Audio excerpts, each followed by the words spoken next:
কোনো কিছু ছাড়া 5 লক্ষ টাকা পাওয়া যাবে, কোনো ক্ষেত্রে 3 লক্ষ টাকা, কোনো ক্ষেত্রে 1 লক্ষ টাকা। কিভাবে পাবেন, এই আবেদনপত্র কোথায় পাবেন ডিটেল বলবো, তার আগে ভিডিওটা শেয়ার করে দেন, সবাই জানেই না। আচ্ছা, পিছনে দেখা যাচ্ছে এটা জহুর আহমেদ চৌধুরী স্টেডিয়াম, চট্টগ্রাম। যাই হোক, এটা মূল কথায় আসি।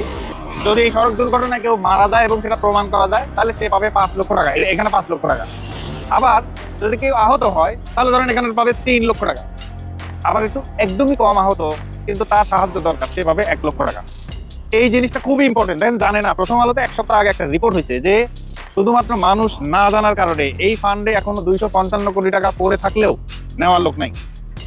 ভিডিওটা আপনারা একটু শেয়ার করে দেন, সবাই জানে না, সবাই না জানার কারণে এই টাকা আরো বেশি পড়ে থাকতেছে। পিআরটি এর ওয়েবসাইট বা ওদের অফিসে এরকম 32 নাম্বার একটা ফর্ম আছে, এই ফর্মটা পূরণ করে আপনারা ওই অফিসে সাবমিট করবেন। সাবমিট করলে তারপরে কি হবে, ওরা একটা আপনার উপজেলায় যেটা ইউএনও আছে তার সহ আরো কয়েকজন অফিসার দিয়ে কি করবে, একটা ট্রাস্টি বোর্ড করবে।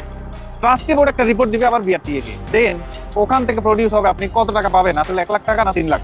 আর যদি পরিবার কেউ মারা যায়, পরিবারের সদস্য হিসাবে পাওয়া যাবে কত, 5 লক্ষ টাকা, এখানে 5 লক্ষ টাকা। সুতরাং এই যে হয়তো মারা গেলে 5 লক্ষ টাকা কিছুই না, কিন্তু তারপরেও ভাই চিন্তা করেন যে তার পরিবারের ছোট সন্তান থাকতে পারে, তারপরে ধরেন তার শিক্ষা দীক্ষা বেড়ে ওঠা, এই যে ট্রমা কাটিয়ে ওঠা, এটা অনেক বড় ব্যাপার।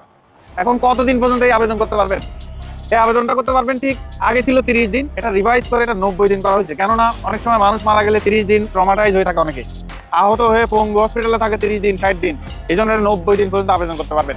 অবশ্যই আপনারা ভিডিওটা শেয়ার করেন। আমরা চাই এই যে 255 কোটি টাকা পড়ে আছে এটা সবাই নিয়ে ফেলুক। আরেকটা কথা, এই ঈদেও মারা গেছে কত, সড়ক দুর্ঘটনায় মারা গেছে 274 জন। অন্তত এই ভিডিও যদি শেয়ার করেন, এই 274 জন 5 লাখ করে টাকা নিয়ে যাক। ভালো থাকবেন সবাই, ভিডিওটা অবশ্যই শেয়ার করবেন। সালাম আলাইকুম।